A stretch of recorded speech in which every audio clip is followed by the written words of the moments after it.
No Evangelho de Jesus, segundo escreveu Mateus, no capítulo 21, versículo 6. Abra sua Bíblia em Mateus, capítulo 21. E se você tiver o seu livro, abra o seu livro. Na página 15. Eu usei esses dois textos, esses dois materiais para poder fazer paralelos para você que gosta de fazer anotações.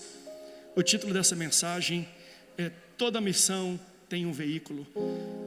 A pastora Dayana já falou tudo aqui, quase que eu faço a bênção apostólica, ela contou toda a história aqui, mas eu vou aplicar essa história, a história de Jesus, para a gente entender os paralelos que existem na vida de Jesus e na vida de João Vera, um imitador de Cristo.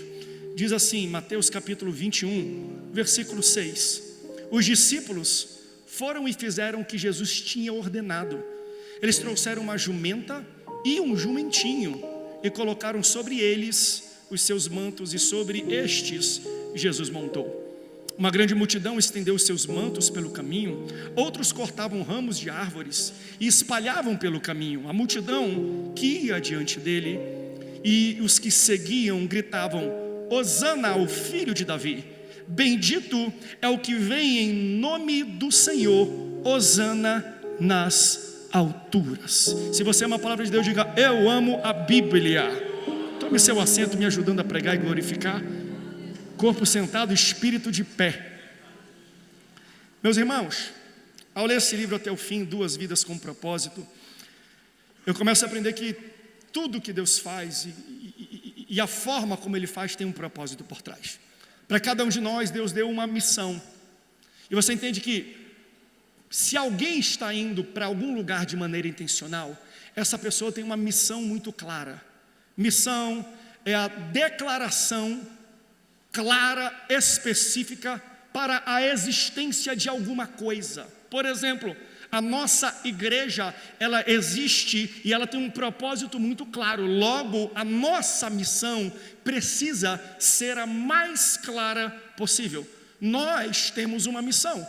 E se você não conhece a missão da sua igreja, e de vez em quando eu a recito, vamos novamente recitar agora como igreja. Geralmente eu faço isso com os líderes. Coloca a missão da nossa igreja e você vai repetir bem alto, todo mundo junto. Declaração de missão, cheios do Espírito Santo. A nossa missão é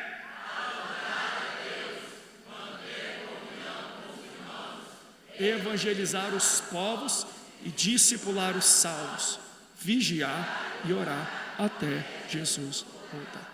Essa é a missão da nossa igreja. Tem alguém que pode dar um glória a Deus por isso? Amém, glória a Deus. Claro que tem alguém que está nos visitando ou veio de outras igrejas falando: pastor, é a primeira vez que eu estou vendo a missão da igreja. Mas é interessante que a missão dessa igreja é igual à missão da minha outra igreja. Eu vim de outro estado, eu vim de outra igreja, eu vim transferido, eu aceitei Jesus. Veja, a missão da minha outra igreja é igual. Usam palavras diferentes, mas é muito parecido. Isso é óbvio, sabe por quê? Porque a missão de toda a igreja é a mesma. Toda a igreja tem que adorar a Deus. Toda a igreja precisa manter comunhão com os irmãos. Toda a igreja evangeliza, toda a igreja discipula, toda a igreja tem fé, toda a igreja ora. Então veja, a missão das igrejas na terra é a mesma. Porém, você já percebeu que as igrejas são totalmente diferentes umas das outras? E alguém vai questionar: pastor, por que sendo a mesma missão, aquela igreja é tão diferente dessa? Porque o que nos diferencia, o que nos coloca à parte das outras, veja, não é melhor que as outras, mas diferente das outras. O que nos torna distintos de outras igrejas não é a nossa missão, é a nossa visão. Visão é o veículo que nós usamos para a gente alcançar a nossa missão. Eu já falei várias vezes isso aqui é a base para a minha ministração de hoje. Se eu quero ir para o Rio de Janeiro, eu posso ir de carro pela estrada, vai me levar 4h30. Se eu quiser ir para o Rio de Janeiro de avião, eu vou para Guarulhos e pego um voo de ar, leva mais ou menos 40 minutos, 35 minutos. Eu posso ir por água, pela uma lancha, por um barco, pelo litoral, e aí vai me levar, sei lá, 12 horas, 15 horas. Então existem veículos completamente diferentes, que vão por trajetos completamente distintos, mas todos eles alcançam o mesmo objetivo. Então você entende que o veículo que nós usamos vai determinar o trajeto e a velocidade. O avião é mais rápido, depois vem carro, depois vem barco, Depois vim até a pé, posso ir até de bicicleta, mas vai me demorar muito mais. É por isso que igrejas são distintas. Você já percebeu que às vezes tem uma igreja que ela é mais tranquilinha, né? Uns vão chamar de quadrada, mas na verdade são mais devagar. Por quê? Porque aquele é o veículo deles, mas eles vão chegar na mesma missão que nós estamos. Nós somos uma igreja um pouco acelerada. A gente usa tecnologia, estão falando de inteligência artificial agora. Há 2 anos a gente já ministrava e fazia série de mensagens. Por quê? Porque Deus não deu um veículo rápido. Tudo que aparece para dar rapidez e celeridade na pregação do Evangelho, nós abraçamos e usamos. Então nós usamos veículos distintos, mas todas as igrejas chegarão e cumprirão a sua missão. Uns vão por trajetos diferentes, vão chegar em tempos diferentes, mas todos vão fazer a mesma coisa.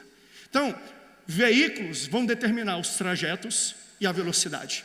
Nós usamos tecnologia, a gente usa inteligência artificial, a gente usa a internet. Esse culto está sendo transmitido instantaneamente, gente. Qualquer pessoa do planeta pode ser edificado e abençoado com a pregação do Evangelho dessa igreja. Isso aqui vai para a televisão, isso aqui vai para a rádio, isso aqui vai para podcast, isso aqui vai para plataformas digitais. Por quê? Nós usamos os veículos mais rápidos, mais instantâneos que existem hoje para transmitir e falar do amor de Deus. Porém, já que estamos falando de veículos, na história da nossa igreja, que completa 84 anos nessa semana, nem sempre foi assim. Essa igreja, para você gravar no coração, foi fundada no dia 6 de junho de 1941. Qual foi a data? De 1941. Então, completando 84 anos. E ela é iniciada através do pastor João Vera Pelegrino, que esse livro fala e que seus familiares aqui falaram um pouco sobre isso. Pastor João Vera, se eu estiver certo pela pesquisa e a leitura que eu fiz do livro, ele iniciou o seu ministério missionário, porque ele aceita Jesus, se torna um crente, depois um obreiro na igreja local, lá em Santos. Mas ele inicia o projeto no sentido de ser enviado para trabalhar, para iniciar e abrir igrejas em 1929. 33 anos de idade. Ele é levado para o litoral norte fluminense. Lá ele começa em Paraty, Angra dos Reis. Existem inúmeras igrejas que comemoraram 85 anos, ou 86 ou 87, porque antes de chegar em São José, ele abriu templos e igrejas lá que permanecem.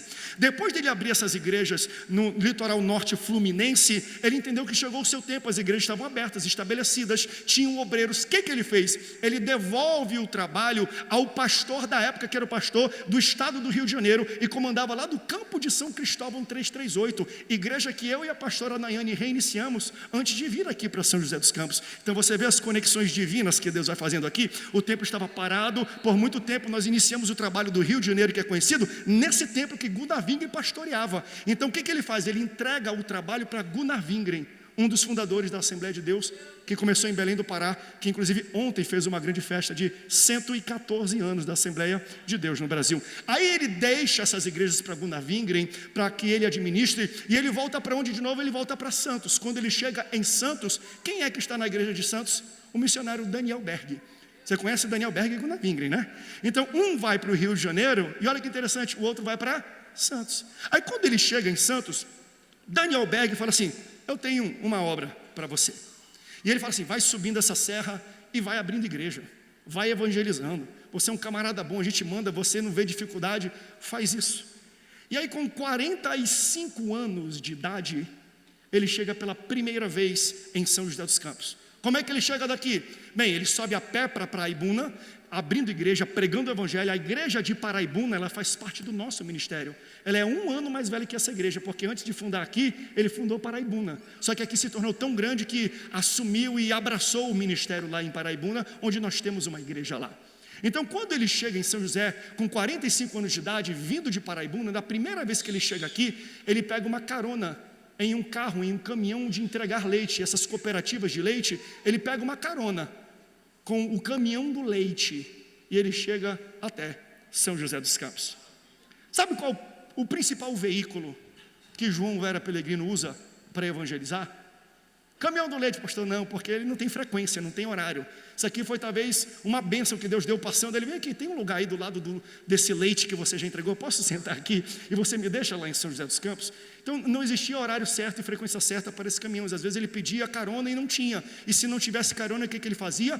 Ele andava. O principal veículo de João Vera não era nem o caminhão de leite e nem a jumentinha que Jesus usou. Era olha para o seu pé e diga assim, os pés. Ele com a sua família, gente, subia de Caraguatatuba para Taubaté, a pé, com os seus filhos. Ele viajava de noite e de dia. Ele enfrentava sol, ele enfrentava chuva, ele enfrentava frio. Ele ficava doente, seus familiares ficavam doentes. Eles abriam caminhos no meio do mato. Tem uma história que ele saiu de Caraguatatuba, de Taubaté para Ubatuba a pé e de madrugada. Quando ele chega em Ubatuba, o caminho foi tão complexo, era tão inóspito os ambientes onde ele andou, que quando ele chega e tira o seu sapato para descansar, ele tira a meia, a sola, a pele da sola do pé sai junto com a meia. Sangue saindo de tanto andar para pregar o evangelho em toda essa reunião. Ele às vezes chegava diante de riachos, de rios, de represa, e ele já levava consigo, um homem precavido, um saco plástico, porque ele guardava a Bíblia dele, o sapato dele, o terno dele, a roupa do culto dentro desse saco. Então ele atravessava ou andando ou a nado para o outro lado para não molhar a Bíblia e a sua roupa. Quando chegava do outro lado, ele se secava, não sei como, deve ser pulando, e aí ele pegava de novo o seu terno, o seu sapato e a sua Bíblia e chegava bonitinho e sequinho para o culto e para as pessoas que ele iam evangelizar. Então você entende? Um homem que andava toda essa região a pé. Por que eu digo isso?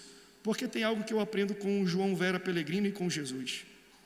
Para a gente chegar no destino que Deus nos propôs, nós precisamos estar determinados a usar veículos incomuns. Nós temos que estar dispostos a usar veículos desconfortáveis. Veículos incomuns apontam para métodos imprevisíveis, diferentes e esquisitos que Deus usa para nos desenvolver para quando chegarmos no nosso destino. Deus usa o meio, Deus utiliza o trajeto, Deus usa o veículo para nos treinar, para nos lapidar e para nos preparar.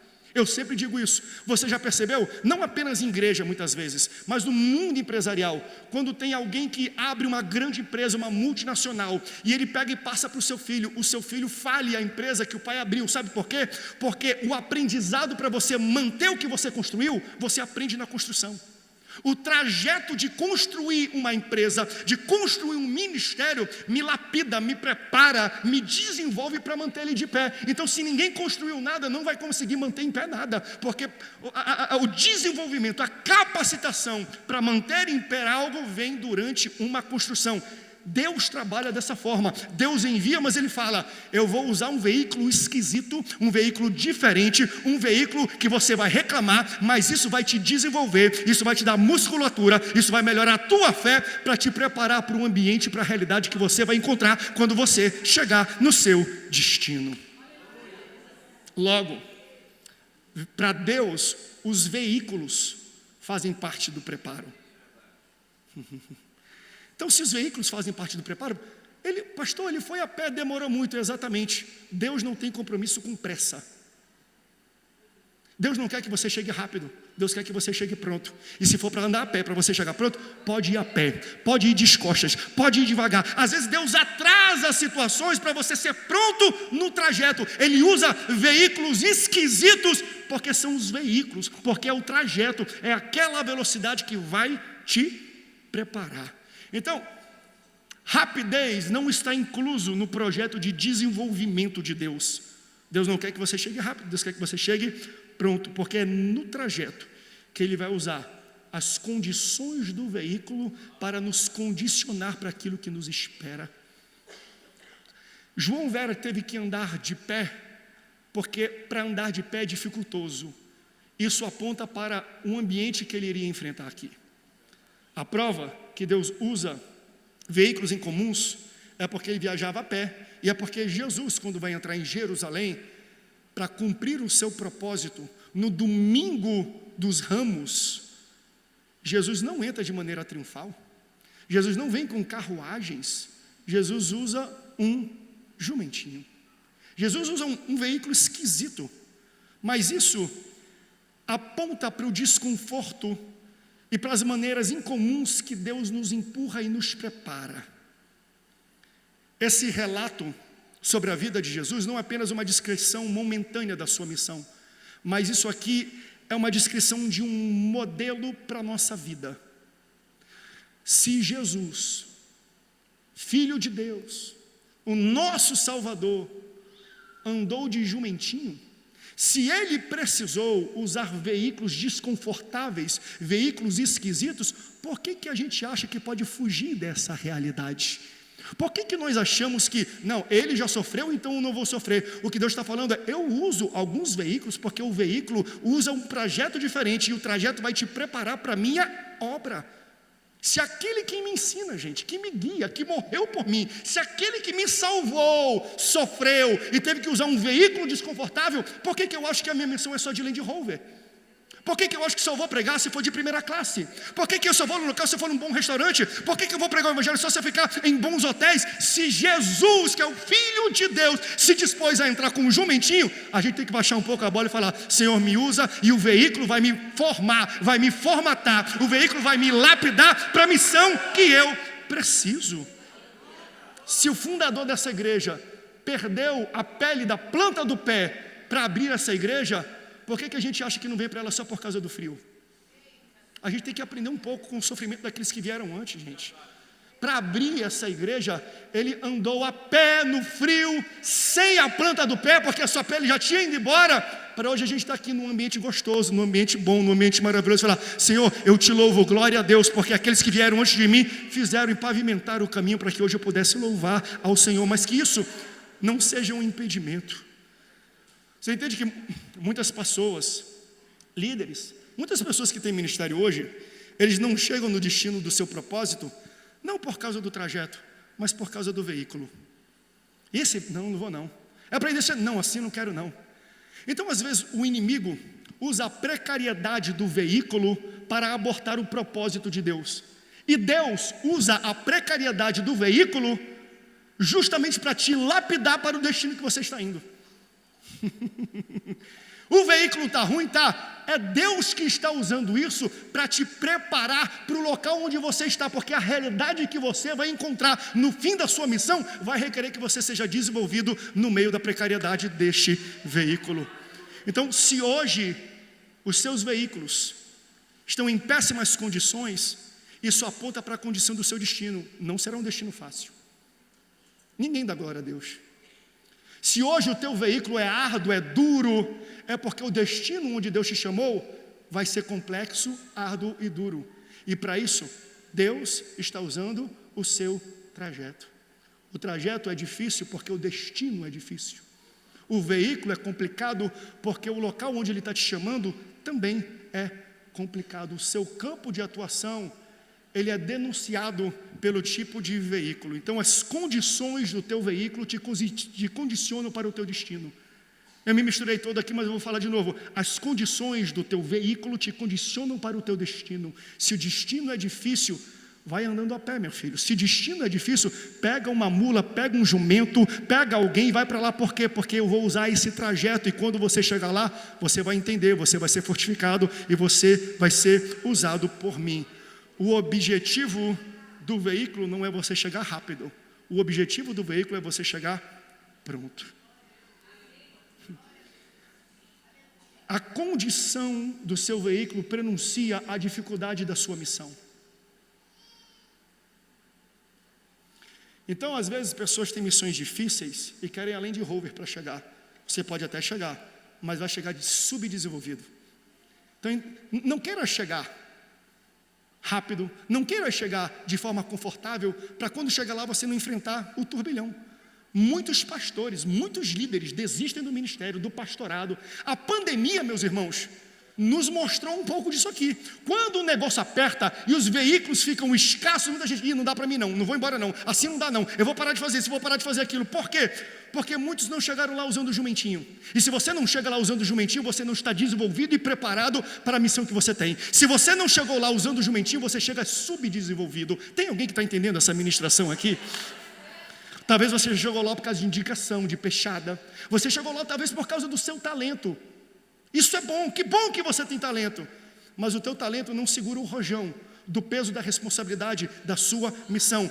Para isso você precisa de jumentinho, de veículos difíceis e complicados, de caos, às vezes são guerras, para poder forjar você para o tamanho da obra que Deus tem destinado para a sua vida. Então, como eles não chegaram de jumentinhos, eles não foram condicionados para a condição que eles iriam enfrentar. Aí vem uma pandemia, não sabia que era assim não, está precisando de um jumentinho. Não reclama do jumentinho não.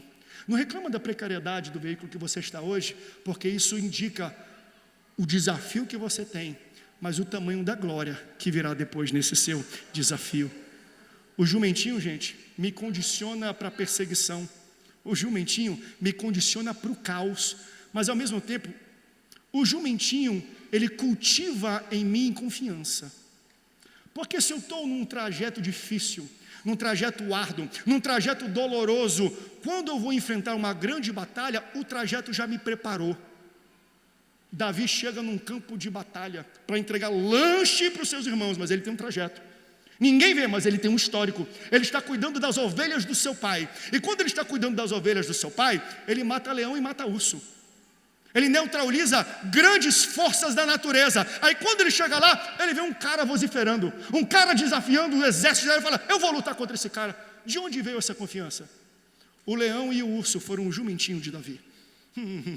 Foi o trajeto que fez com que ele chegasse naquele local. Então quando ele chega e vê um gigante gritando e rugindo como leão, ele fala, gigante parece urso, já derrubei, e rugindo como leão, eu já matei. Quem é esse incircunciso filisteu para conseguir abrir a boca contra o Deus de Israel e o Deus vivo? Me dá essa pedra aqui, pau, na cabeça. O que condicionou e cultivou nele confiança? O jumentinho dele. A luta que você está passando agora vai cultivar confiança em você, porque coisas grandes se levantarão contra a tua vida, grandes gigantes, grandes oposições e grandes barreiras, mas quando se levantar, olha para trás e fala, filho, eu vim a pé, ei, eu cheguei aqui pregando, a planta do meu pé dissolvia na minha meia, ei, eu estava com um jumentinho quando ninguém via, eu matava leão e urso quando ninguém via. Cada um de nós tem um jumentinho, e esse jumentinho nos prepara para as grandes vitórias que Deus tem para a nossa vida. Aleluia. Porque quando eles saem da terra prometida, ficam 40 anos no deserto vivendo experiências. Aquele é o veículo que Deus tem, porque o texto fala, quando eles saem do Egito, Deus não os leva pelo caminho mais rápido, porque enfrentariam luta, e eles não eram um exército, eram um bando de escravos. Então eu preciso levar vocês pelo caminho longo, para cultivar em vocês a capacitação da guerra, para cultivar em vocês um ambiente familiar, para cultivar em vocês as capacidades de poder se defender e de lutar. Então às vezes Deus pega e leva a gente para um veículo mais longo, porque o rápido não funciona. Ele quer que você chegue preparado para essa guerra. Você não vai ser derrubado, não vai ser atingido diante do seu inimigo. Logo quando eles chegam e eles avançam para a terra prometida, lembra dos 12 espias? Não podemos entrar não, porque lá tem gigantes. Quando Josué entra, eles não estão nem aí para os gigantes, sabe por quê? Porque quando eles olham para trás, ei, Deus abriu o mar vermelho, ei, Deus parou o Jordão, Deus mandou o maná, eu cheguei aqui de jumentinho, não é esse gigante que vai me assustar. O meu trajeto, o meu histórico, a minha vida me capacitou para derrubar o meu gigante, para derrubar a minha muralha e para abraçar a vitória que Deus tem para a minha vida. Aleluia! Você tem um trajeto. Você tem um veículo específico e você sabe disso, está no seu coração. Deus está usando ele para te capacitar, para vencer lutas maiores. Então se Deus te livrou lá atrás, não é dessa vez que você vai morrer. Irmão, se Deus te livrou daquela guerra, não é essa guerra que vai te matar. E Ele dá sinais para a gente. Olha a tua ficha corrida, você tem ficha corrida com Deus. Deus já fez coisas maiores. Por que você chegou nesse culto desesperado falando, pastor, agora é o fim, eu não vou conseguir pagar, eu não vou conseguir resolver, eu não vou conseguir me reconciliar? Vai sim, por quê? Olha para trás, Deus já fez coisas maiores na tua vida. E às vezes não é nem na mesma área. Jesus está multiplicando pães e peixes para uma multidão. Lembra quando vem um menino que dá 5 pães e 2 peixes? E o texto fala que sobram 12 cestos, um para cada discípulo. Jesus fala, pega o que sobra, para não ficar jogado por aí, não desperdiçar. Dê um cesto para cada discípulo. Aí Jesus fala, atravessem para o outro lado, que eu vou orar e a gente se encontra lá. Subsequentemente, eles entram com os cestos, porque cada um pegou um, e eles vão atravessando. No meio da madrugada, levanta uma grande tempestade, eles falam, a gente vai morrer. Mas você entende que Deus dá sinais? Talvez, isso aqui é um pensamento meu, não está escrito no texto bíblico. Eles estão falando assim, a gente vai morrer. Se eles olhassem para o lado, tinha um cesto cheio de pão e de peixe. Quem multiplicou 5 pães e 2 peixes para 15 mil pessoas, não consegue acalmar o mar? Cada um de vocês aqui nessa noite tem um cesto de pão e de peixe. Ou seja, cada um de vocês tem um histórico, cada um de vocês tem um sinal, cada um de vocês tem um sintoma de algo extraordinário que Deus já fez na vida de vocês. Olha para trás, traz para a sua memória aquilo que te dá esperança, porque se Deus te livrou daquela, Ele vai parar o mar, Ele vai abrir o mar, Ele me faz andar sobre o mar, Ele faz sumir o mar, Ele faz parar o mar. Deus pode resolver o seu problema, porque Ele já resolveu coisas maiores. Mas às vezes é duro o veículo que Ele nos usa. Então, o veículo prenuncia as condições que você vai enfrentar. Jesus entra em Jerusalém para a fase final da sua missão, que é a crucificação. Ele entra no domingo de Ramos, em um veículo desconfortável, porque Deus já estava preparando ele. Ei, eu vou te dar um pouco de desconforto, porque vem desconforto maior. Então, não fica muito acomodado não, porque vai vir coisa grossa, vai vir chumbo grosso. Jesus entra no domingo de Ramos, mas a quinta-feira do Getsemane já está chegando. Eu já estou em cima do texto, não explicitamente, mas implicitamente. Ele entra de forma desconfortável e inesperada no domingo, e todo mundo hosana nas alturas, mas quinta-feira já está chegando. O que é quinta-feira? A quinta-feira do Getsemane, a quinta-feira da pressão. Então ele permite Jesus na sua vida e na sua trajetória sentir desconforto para apontar para o destino que ele tinha. Quando chega a quinta da crucificação, é quando a ficha para Jesus cai. É quando o cenário da sua morte se materializa. E essa realidade, gente, é tão tensa, e Jesus fica tão estressado que ele começa a suar sangue. Não apenas suar sangue, escute isso com muita sabedoria. Jesus, pelas palavras da Bíblia, começa a reconsiderar o que ele havia se comprometido. Porque quando a gente está vivendo sob pressão desse tamanho, a gente começa a renegociar os termos com Deus. Pai, Abba, se for possível, afasta de mim esse cálice. Mas ele não para por aí, porque ele entrou de jumentinho, e o trajeto preparou Jesus para o destino. Porque se eu não tivesse jumentinho, eu só ficava, Senhor, arranca isso aqui, Senhor, eu não quero viver, tira de mim esse cálice. Mas Jesus pôde continuar a frase, ele fala, contudo, não seja feita a minha vontade, mas a tua vontade. Para eu ter essa clareza de, eu quero fugir daqui, mas eu tenho um propósito nisso, é um jumentinho que vai me ensinar. É uma dificuldade. É um trajeto, é um veículo complexo que traz para a minha vida a sabedoria, um entendimento que eu preciso abraçar a minha dor para poder viver o meu propósito. Eu preciso aguentar o meu choro para cumprir a minha missão. Jesus até pensa em reconsiderar, mas ele olha para trás e fala, não, contudo não seja feita a minha vontade, mas a tua vontade, louvado seja o nome do Senhor. Então, o jumentinho, os trajetos de Jesus, o desenvolveram, o deram sabedoria, o deram maturidade, para ele aguentar a dor, para viver o seu propósito e missão. Então, meus irmãos, a gente não deve apenas se submeter ao local onde Deus quer nos levar, mas ao veículo que Ele está usando para nos levar. Porque, às vezes, a gente não tem problema com o local, mas a gente tem problema com a forma. E o veículo está intrinsecamente ligado à velocidade que eu chego lá. Um jatinho é muito mais rápido que um jumentinho. Mas se eu chego rápido, eu chego subdesenvolvido. E se eu chego rápido, Deus não desenvolveu o meu caráter para aguentar aquilo que o meu destino está esperando. Porque vai ter pressão quando você chegar no destino. Porque vai ter guerra quando você chegar no destino. Deus dá a terra prometida para o seu povo, mas quando ele chegou lá já estava ocupado. Então eles têm que lutar. Para vencer, não. Jesus já venceu na cruz do Calvário todas as coisas, já tinha dado. Ei, já está escrito, está aqui, está no nome de vocês a terra. Mas pastor, tem pessoas que estão ocupando. Então lute, não para vencer, lute para ocupar, porque Jesus já venceu, Deus já te deu a vitória, mas você tem que lutar. E se eu estou muito acomodado, se Deus não me preparou no caminho, eu não tenho recursos, eu não tenho armas, eu não tenho formas de lutar. Isso acontece.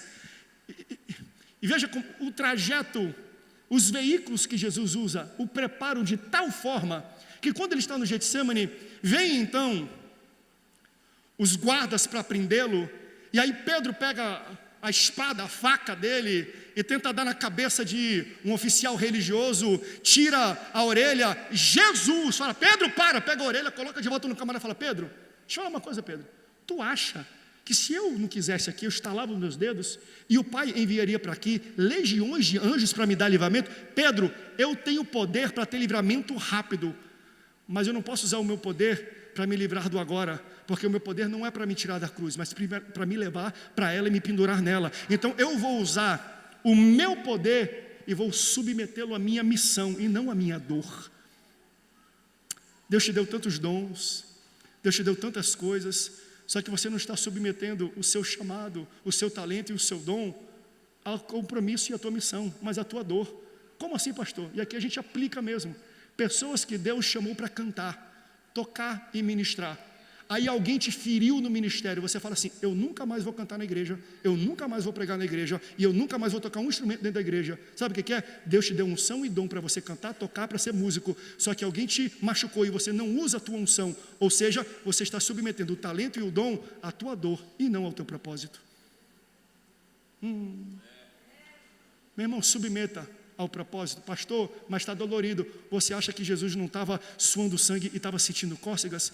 Vai com dor, vai dolorido, vai ardendo. Por quê? Porque isso é uma trajetória, isso é um veículo que Deus está usando para te preparar para o destino que Ele tem. O destino não é simples, então Ele usa esses momentos para trazer para a gente força, para trazer para a gente fé. Jesus tinha poder para se livrar da cruz, mas Ele escolheu se submeter ao seu propósito. Ele podia se livrar instantaneamente, mas ao dar alívio instantâneo para a sua dor, Ele acabaria com a salvação e o plano de salvação eterno. Às vezes o que você quer fazer para ter um alívio rápido, vai destruir algo eterno de Deus na tua vida. Submeta o teu dom, submeta a tua unção, submeta o teu chamado ao propósito que Deus tem para a tua vida. Não deixe a sua dor atrapalhar o chamado que Deus tem para a sua vida. E gente, só faz isso quem tem maturidade e percepção, que foi aprendizado do caminho. O caminho me ensina, o caminho me faz ser experimentado. O pastor João Vera Pelegrino, ele abriu a nossa igreja e pastoreou essa igreja por 2 décadas, 20 anos. Junto com o crescimento dessa igreja, que foi rápido no seu início, a cidade de São José cresceu muito rápido, indústrias se desenvolveram aqui, a terra, o povo enriqueceu, prosperou, foi abençoado, frutificou e floresceu. Quando a igreja, 20 anos depois, estava grande, frutífera, olhos grandes de igrejas na capital olhavam e falavam assim, que igreja é essa aí que apareceu aí do nada? Do nada não. 20 anos no meu jumentinho, 20 anos andando, 20 anos sofrendo, e aí abriram os olhos e falaram assim, não, mas esse camarada nem fala direito, esse camarada nem enxerga direito, esse camarada é muito indouto, ele não está preparado para dirigir uma igreja tão forte. Começaram a fazer tramas para tirar ele da frente da igreja. João Vera Pelegrino, gente, depois de fundar e estar 2 décadas liderando essa igreja, tinha toda a autoridade e credibilidade, desculpa a palavra, para ir para o pau com eles. Ah, quer me enfrentar? Eu que fundei isso aqui, eu estou com o povo, vamos para cima, vocês querem rachar? Vamos com tudo. Mas em um certo momento ele falou assim, rapaz, se eu for para a briga, vai rachar essa igreja no meio. Sabe o que ele fez? Ele, de maneira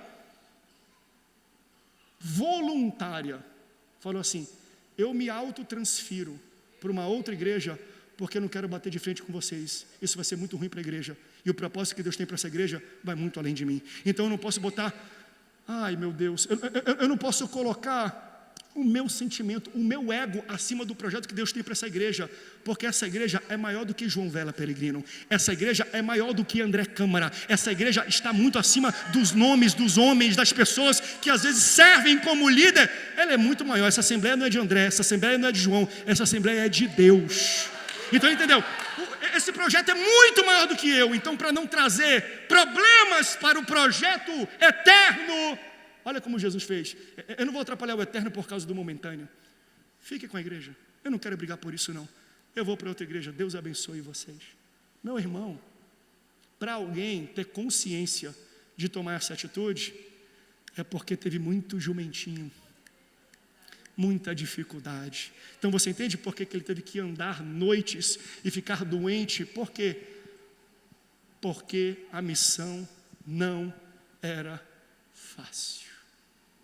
Então Deus às vezes permite que a gente viva perrengues no dia de hoje, porque o destino não será simples. Ou você acha que ele não se sentiu tentado? Ou você acha que João Vera em algum momento falou assim: calma aí, fui eu que fundei essa igreja, foi eu que iniciei isso aqui com o meu suor, com a minha família, com nada. Eu tenho certeza que em algum momento ele orou para Deus e falou: Senhor, afasta de mim esse cálice. Mas quem andou de jumentinho tem a consciência de toda oração. Porém, contudo, seja feita a tua vontade e não a minha. É o teu nome que tem que ser engrandecido, e não o meu como fundador. Hoje nós estamos honrando a vida, a memória, o legado desse homem, coisa que ele se desprendeu para que outros pegassem. Pode apagar o meu nome da história. Eu estava conversando com o pastor Ribeiro hoje de manhã. Falei: pastor Ribeiro, eu vou ministrar em cima da Bíblia e em cima do livro. Ele falou: André, eu não conheci pessoalmente ele, mas quando eu cheguei aqui, ele vivia aqui ou numa cidade. Eu lembro que quando ele morreu, aconteceu um culto que o pessoal falou assim: o irmão João Vera morreu. Ponto. Não teve mais nada acerca da vida dele. Talvez a gente não seja honrado no nosso tempo de vida, mas nos 84 anos, nós estamos falando de um livro, falando de uma honra, falando de um legado, de uma história que persiste até hoje. Nós só estamos em pé aqui porque ele andou a pé por todo esse Vale do Paraíba para iniciar esses trabalhos. Louvado seja Deus, a glória e a honra é para Deus, mas Deus usa os seus. E para a gente ter essa consciência, gente, de abrir mão para ver algo maior do que nós florescer, a gente consegue apenas através de um veículo desconfortável. Então Jesus vai nos ensinar que nós temos que andar de jumentinhos. Precisa, porque essa é a forma que ele nos prepara e vai nos lapidar. Mas também ele nos ensinou como nós devemos andar nesse jumentinho. E aqui eu tenho duas aplicações para a gente poder terminar e louvar a Deus um pouquinho. Primeiro, quando eu estou no meu jumentinho, eu preciso aprender a administrar a expectativa das pessoas.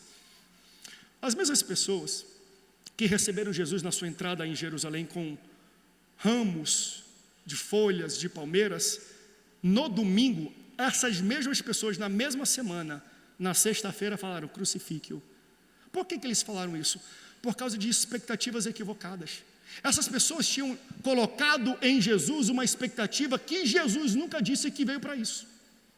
Eles pensavam que Jesus seria um libertador político, mas Jesus não veio para ser um libertador político. Jesus veio para carregar uma cruz e ser um cordeiro de redenção. Ele não veio para sobrepor o seu poder, ele veio para entregar a sua vida. Então aquelas pessoas que colocaram Jesus em um local onde Jesus nunca disse que ele pertencia, porque o próprio Jesus falou: ei, o meu reino não é desse mundo.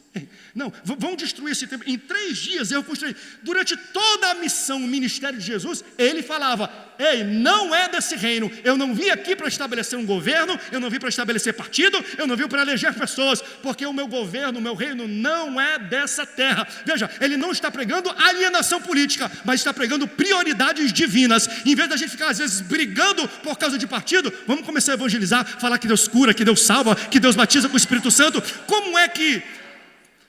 Veja, ai meu Deus, Deus está me usando aqui. Às vezes eu fico louco quando eu vejo questões políticas dividindo amizades e famílias, mas questões espirituais nunca fizeram isso. Porque o fulano vota no ciclano e você vota no outro, vocês brigam e não se falam mais. Mas quando você tem uma amizade que fala mal do teu Deus, você não briga com ele. não estou falando de alienação política, mas estou falando, existe uma prioridade divina. Deus não veio estabelecer reino terreno. O reino dele não é desse mundo, o reino dele é nos céus. Então, às vezes, pessoas vão te crucificar por você não se tornar aquilo que você disse que nunca seria. Eu nunca disse isso, está mandando crucificar, mas você que criou uma expectativa equivocada a meu respeito. Eu acho bonito que o pastor João Vera, nessa sua trajetória, teve uma situação de um camarada que começou a julgá-lo, que não gostava desse. O nome desse camarada era Vicente. O Vicente, ele ficou com tanta raiva do pastor João Vera, que numa dessas pregações que ele ia, ele pegou um tijolo, meu irmão, e jogou na cabeça do pastor João Vera. Você sabia isso? Ele foi atingido por tijolo na cabeça. O pastor João Vera, para mim, ele tinha toda a liberdade, já tinha carta branca de Deus para falar um palavrão para esse camarada. Não, eu te perdoo, pode falar o que você quiser, eu não estou ouvindo não. Tudo que você jogou um tijolo na cabeça dele. O pastor João Vera falou assim: vou me vingar de você. Sabe qual foi a vingança? Eu vou te abençoar. Eu não sei se foi uma benção muito grande que o pastor João Vera falou, não. Ele falou assim: ó, assim como você jogou um tijolo na minha cabeça, um dia é você que vai pregar como pastor e alguém vai jogar um tijolo na sua cabeça. Eu não sei qual é o pior, eu receber uma tijolada na cabeça ou me tornar pastor, não sei qual dos dois. Mas você entende, ele tinha toda a liberdade para xingar, para falar mal, para amaldiçoar. Quando ele recebeu uma tijolada na cabeça, ele falou assim: assim como você me atingiu, um dia você será atingido, porque você vai pregar o evangelho. Tempos depois, a mãe do Vicente estava doente. Quem é que chamam? O João Vera. O João Vera entra na casa da mãe do Vicente, da casa do Vicente, ora, a mulher curada. Naquele instante, naquele local, ele aceita Jesus. Tempos depois, ele se torna pastor e começa a pregar. O que acontece? Ele também pega uma tijolada na cabeça. Cuidado o que você faz com o seu pastor, tá? Irmãos, a gente tem que aprender que as perseguições não devem abortar o nosso destino, mas nos empurrar para ela. Sabe o que empurrou Jesus para a cruz? A traição de Judas, uma pessoa próxima. Traições não te tiram da igreja, te empurram para os braços de Cristo. Problemas, perseguições não acabam com o teu ministério, pelo contrário, eles lapidam o teu ministério, eles refinam o teu ministério. É como se fosse um fogo refinando um ouro, um metal nobre. Então, quando você está debaixo de fogo de pressão, Deus está te ungindo, Deus está te purificando, Deus está te usando, Deus está te levantando, Deus está te preparando. Pessoas podem até te atingir com um tijolo, só porque você não se tornou algo que você nunca diria que seria. Essa é a tua expectativa sobre mim, sobre o meu ministério, mas eu nunca disse isso para você. Então não jogue um tijolo de mim por eu não ser aquilo que eu nunca disse que seria. Traições, calúnias não param o teu ministério. Ataques não param a tua missão, te empurram para a tua missão, te levam para a cruz do Calvário. Então, para terminar, pode tocar bem baixinho. Quando eu ando de jumentinho, eu tenho que administrar a expectativa das pessoas. Quando Deus tem uma missão árdua para a minha vida, eu vou ter que lidar com isso. Cada dia que eu chego aqui, eu vou melhorando o meu coração, vou blindando o meu coração. Por quê? Porque às vezes eu não vou conseguir, gente, chegar na expectativa de todos, não. E eu nunca prometi que chegaria. Essa que é a grande questão. Eu sou apenas alguém que Deus falou: pega esse jumentinho. Graças a Deus eu não precisei vir a pé. Eu vim de carro. Eu estava falando com as pessoas aqui, que bom que hoje a gente não precisa sofrer tanto para chegar nos locais. Eu, quando vou descer para Caraguá, eu não vou a pé não, eu vou de carro, ainda para no Vaca Preta e como um sanduíche de linguiça ainda, só para envergonhar o capeta. E eu agradeço agora o pastor João Vera. Obrigado, pastor, por pavimentar esse caminho. Aqueles que vieram antes precisam ser honrados. E sabe o que você tem que levar para te trazer esperança para esses momentos? Existe precisão na profecia.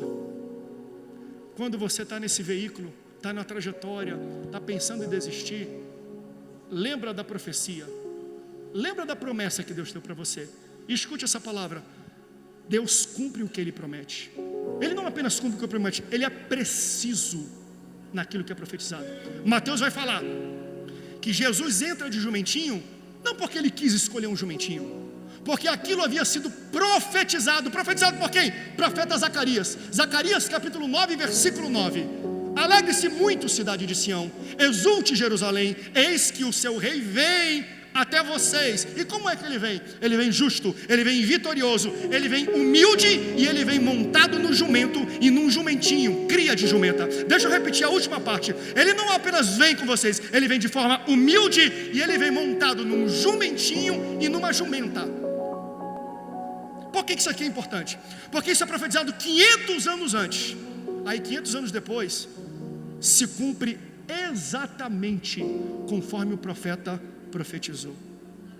Veja, não foi meio cumprimento, é preciso. O teu Deus é certeiro, o teu Deus é preciso. Por que eu estou falando precisão? Porque ele falou, ele chegará até você de maneira humilde, montado num jumento e numa jumentinha, cria de jumento. Ele cita 2 animais. Quando você vê Mateus, o que Mateus fala? E Jesus entra, porque a gente tem aquela imagem, né? Que ele está só num jumento e entra. Não, o texto de Mateus que cita isso fala, e Jesus vem montado num jumentinho junto com uma jumenta. Então, se Deus prometeu para você um jumentinho e uma jumenta, Ele vai te dar um jumentinho e uma jumenta. Aí você olha para ela, mas pastor, eu só estou com um jumentinho. Se você só tem um jumentinho, é porque a palavra dele ainda não terminou o efeito na tua vida. E a palavra de Deus nunca volta vazia para Ele. Se Ele falou que é jumentinho e jumenta, pode esperar. Tem uma jumenta, não é uma pessoa. Tem bênção, tem um veículo, tem uma provisão, tem algo de Deus para a sua vida. Porque aquilo que Deus fala, Ele cumpre por completo. Deus é preciso naquilo que ele fala. Ou você acha que quando José, já governador do Egito, lembra que ele teve um sonho? 11 feixes de trigo. Aí os seus irmãos vêm para pedir comida e ele se apresenta como governador do Egito e ninguém conhece que é José. Eu imagino que naquele momento ele viu os 10 irmãos se ajoelhando para pedir perdão. Eu acho que ali ele ficou tentado de falar, sou eu, mas ele não falou que era ele não.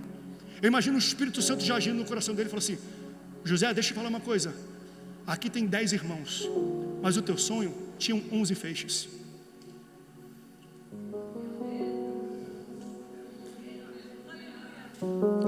José, se eu mostrei 11, são 11. Não se comprometa com algo inferior daquilo que eu te mostrei.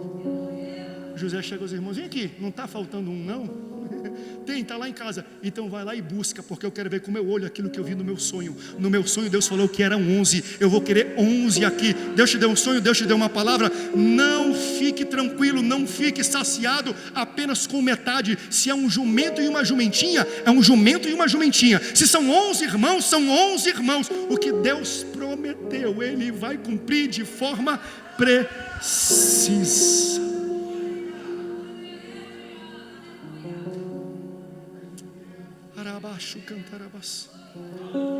Deus zela, protege a sua palavra para que ela se cumpra. Diz o texto, eu vigio a minha palavra para que ela se cumpra.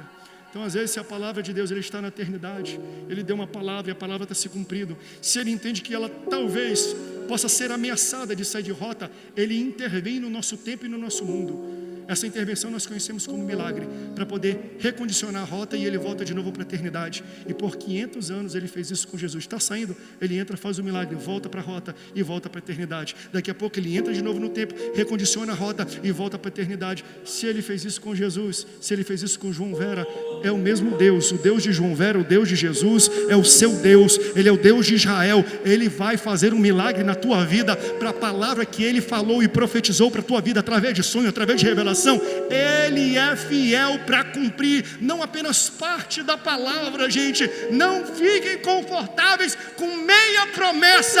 Deus tem uma promessa completa para cumprir na vida dos crentes que louvam a Deus nessa noite. Se essa palavra é para você, fique de pé dando um glória a Deus comigo.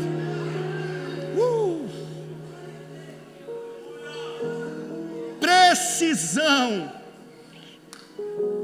João Vera Pelegrino não era crente. Ele foi aceitar a Jesus com 31 anos de idade. Só que aos 31 anos de idade, pasme você, João Vera Pelegrino era gago. E aí a sua esposa, irmã Helena, chegou assim e falou, João, eu fiz uma promessa com Deus, eu quero profetizar sobre a tua vida. Olha a profecia. A profecia feita da parte de Deus se cumpre por inteiro. Deixa eu profetizar sobre a tua vida, João. Se você entregar a sua vida para Jesus na igreja, Ele vai te curar da gaguez, da gaga, não sei como é que fala, da gagueja, da caganeira. Ele não tinha isso, gagueira. Olha que ele falou assim: João, se tu entregar a tua vida para Jesus, Ele te cura da gagueira. Ou seja, se você entregar a vida, tem milagre para você. Aí ele vai para o próximo culto, tem um apelo, ele entrega a vida para Jesus. O que acontece depois? Tchau, gagueira. Aos 33 anos de idade, já crente, salvo, ele está acamado com malária, quase morrendo. E aí não tem ninguém, é ele e Deus. Ele fala assim: Deus, eu estou para morrer. Se tu me curar dessa malária, eu vou entregar a minha vida para a tua obra. Aí ele dorme e tem um sonho. No sonho um homem aparece para ele e fala assim: então levanta e entrega a tua vida para a minha obra, porque você está sendo curado agora. Tudo que foi profetizado e visto em sonho aconteceu exatamente como foi. Por que eu estou falando essas coisas? Porque promessas de Deus são certeiras.